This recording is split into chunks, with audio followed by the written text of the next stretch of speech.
Hi Leo, and welcome to your weekly reading from the week of the 26th of February to March 3rd.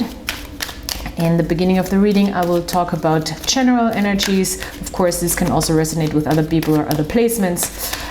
In the second part of the reading, I will talk about relationship dynamics.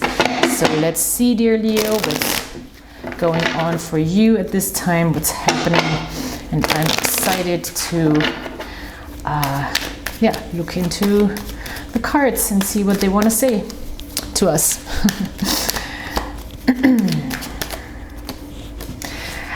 The King of Swords, it's not the king in this deck, it's the knight in this deck, but it is a king energy. He's very fast, obviously. So fast and clear and to the point. Solutions need to be found maybe, or this is maybe the focus that you're saying, like, I want things to be clear, to be quick, swift, smart, logical, good strategy, good strategizing, having the end goal very much in front of you, especially when it comes to mental strategy. So this is more of thinking things through to the point and then having a chance of arriving at a place very, very quickly. This is also a card of quick conclusions. So we might just see things for what they are without, putting things into context too much, just being very clear cut to the core. I like it. It's practical thinking, it's logical thinking. It is intellectual as well. It's not so much, it's pretty focused on the goal. It's not so much like creative brainstorming, let's have all these ideas. It's much more like, oh, this is the solution we're looking for. It's more like a mathematical thinking, in a sense, like, okay, we have this formula and we're going to implement it, and then we're going to have this type of solution to a problem. So that's good. That's a good thing. Ooh, Three of Cups, very nice. And it's coming from a very still light-hearted place. It's not too heavy, it's not too cold. It still carries a lot of fun energy, a lot of light energy, a lot of social energy. So it could be a very good environment to make strong decisions right now you're in. So maybe you're in an environment, in an energy within yourself, also lighthearted, happy energy that helps us actually be very clear-minded about things, that gets us clarity. Ooh, love it. The High Priest or the Hierophant. It is, it seems like there is a decision or a clarity about some sense of commitment when it comes to creating meaning in your life, when it comes to creating maybe a spiritual practice. There is no confusion about that anymore. Or this week it seems like there's no confusion about that, about what you want to really practice when it comes to your spiritual beliefs, when it comes to your beliefs about tradition, what you want to build, what you want to believe in, maybe religious beliefs, maybe your spiritual practice, how you want to do the day-to-day things in a very on-point manner to sustain this feeling of joy and fulfillment and lightness and connection with people. I love it. So maybe it's also really committing to a new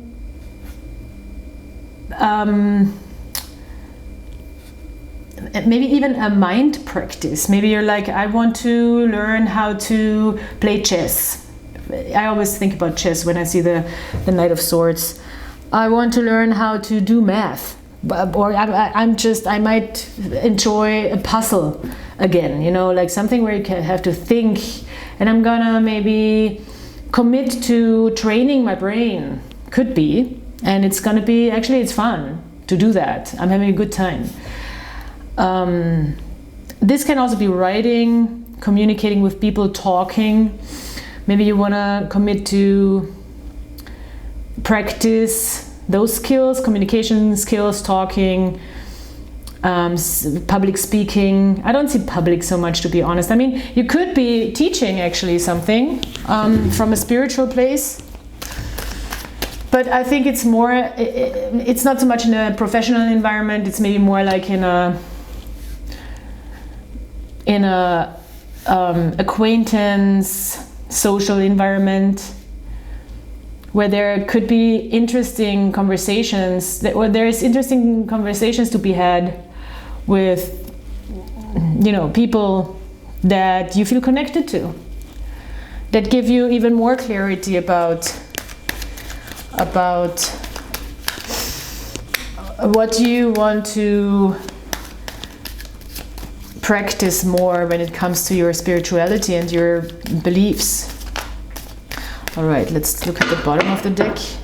Ooh, look at that, success. Beautiful, the victory card. Six of Wands. This is very strong, very committed, as I say, very focused energy with a great attitude towards achieving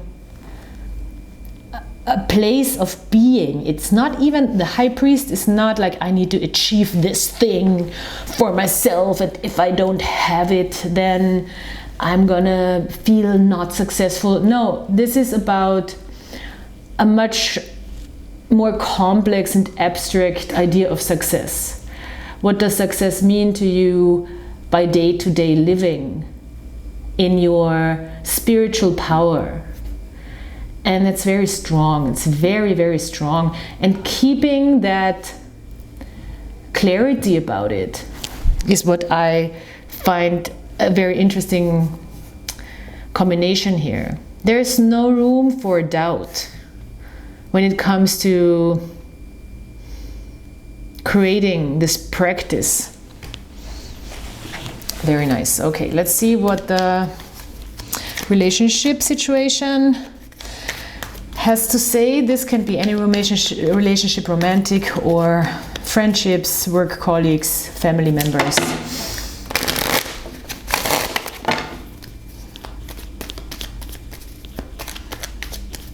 Oh, Queen of Swords, Three of Swords in the reverse. Well, you might be dealing with a person, an air sign maybe. Libra, Aquarius, Gemini, but doesn't have to be, of course. There might be people surrounding you or a specific person that has a hard time communicating as clearly as you wish them to. It could be that they're working through some, or they're trying to hide their vulnerabilities, or they're trying to... There is some deceptive energy with this. There is some deceptive energy where it's like, I cannot openly communicate or show you the full picture of something because I'm healing. That's what it seems like to me. Somebody is healing, and maybe something from the past, maybe something that has nothing to do with you, but they cannot show that process to you, and they have a hard time communicating that process or be clear about it.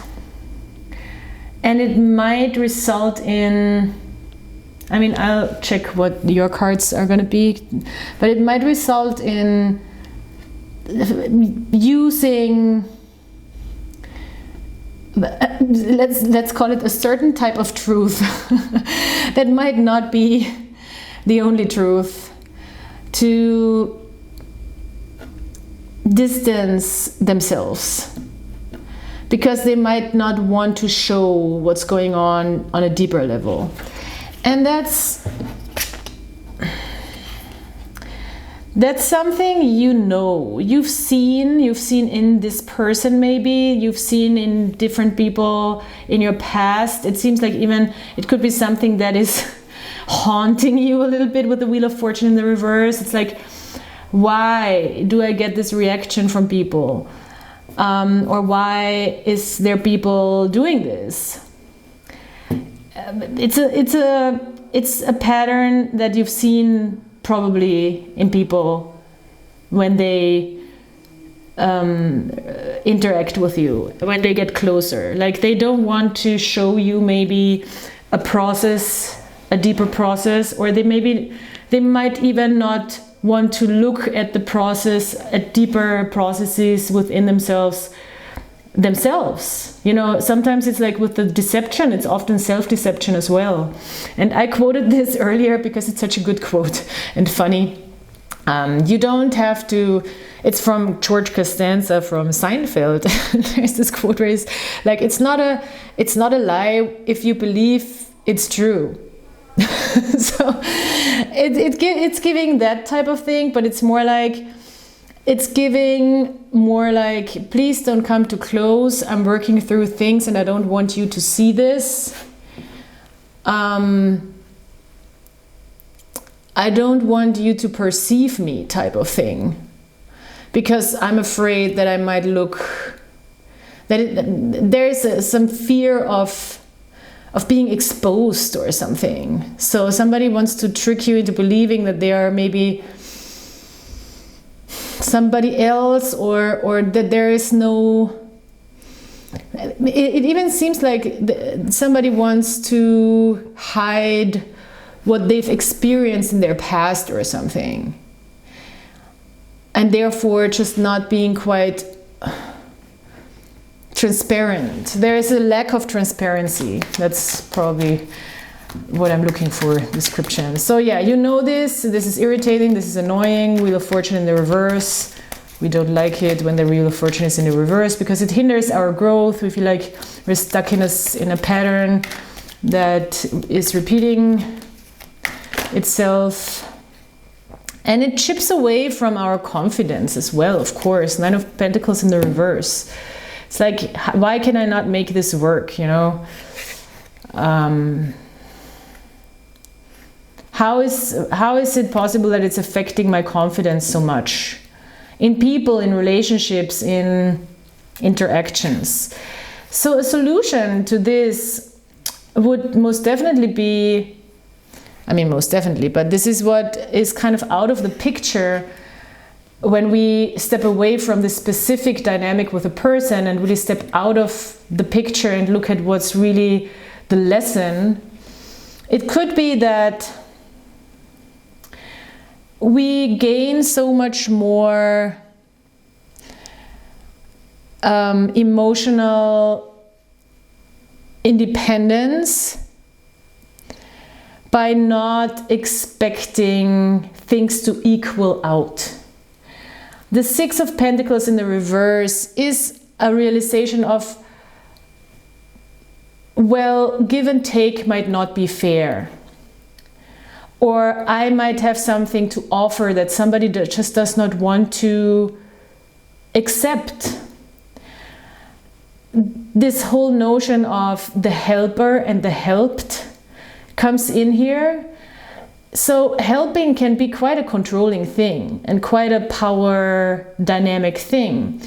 And the helper and the helped are both having their own role in a dynamic. So if you want to give something to a person and they don't want to receive it, it is something that you have to respect and accept. And if you help and a person is taking a lot and even more, even if they have a lot of things already, it can be quite unfair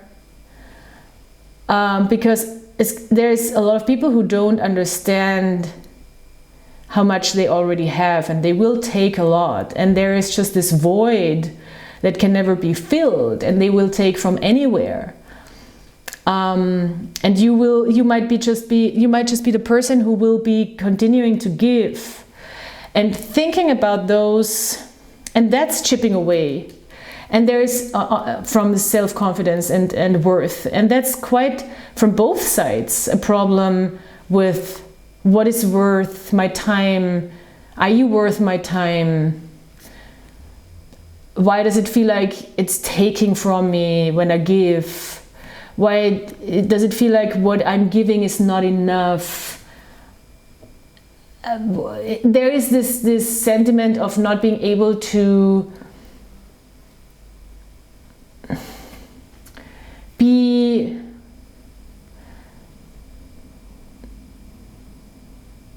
seen as worthy or something, or what we have to give is worthy, but still somebody wants to take more and more and more, but at the same time they are devaluing what you're giving them. I hate this. Oh my God, I hate this.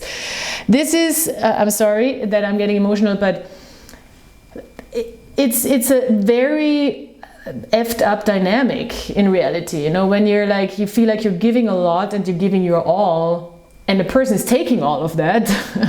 And then at the same time, they're like, but this is not what's making me, you know, it's a very uncomfortable thought. But realizing that it really has nothing to do with you, and you cannot gain some sort of acceptance, especially emotionally, it cannot really fill you up to expect that gratitude from somebody or to be seen. It's really not in their power to make you feel less than. I'm not saying that people don't have an effect on us. Obviously they do, and it happens all the time. But the focus on really staying in your independence emotionally and not having somebody else devalue what you have to give just because they cannot accept it, you know, and they cannot take it, they cannot see it, they cannot see the worth of it, doesn't mean that it doesn't have worth. So yeah, that's where I'm at. That's where I'm going to leave this. It's a lot of thoughts.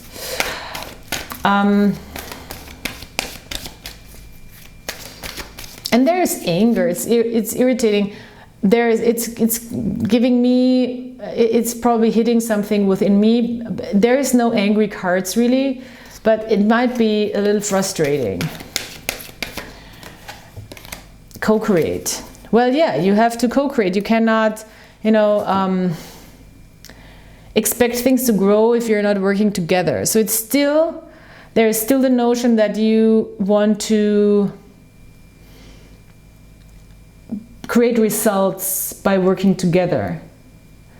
I think in this case it is really about you committing to what you believe is meaningful, and you committing to the sense of independence and solitude in a way that feels like it's filling up your cups. To also understand, like, you can only give to a person who is able to receive. And that's the bottom line, I think, of this whole reading. Well, thank you so much for being here, Leo. This is quite an interesting reading, and I really ask you to subscribe to my channel and to like and comment. It's very hard to grow these channels on YouTube these days. I started with this like in 2017, if you can imagine, and my channel when I first got on YouTube was just growing so fast, and then I had this on and off phases with my regular occupation, which is being an artist and a musician, and I'm still trying to keep this up, and I'm still trying to grow this, and it would be so nice if you could just help me do that by subscribing and liking and maybe even sharing and commenting, to teach the algorithm also that these readings are of value. And yeah, as I said, I can only give you something, you have to receive it or not. I cannot force a reading down your throat and I cannot force a reading down the algorithm, but I'm trying to, you know, keep up with it and doing what I'm doing. And I know people do enjoy my readings. I also have a German channel. If you're a German speaking person, you can follow my German channel. And I hope you'll come back, and I'll see you next time. Until then, bye.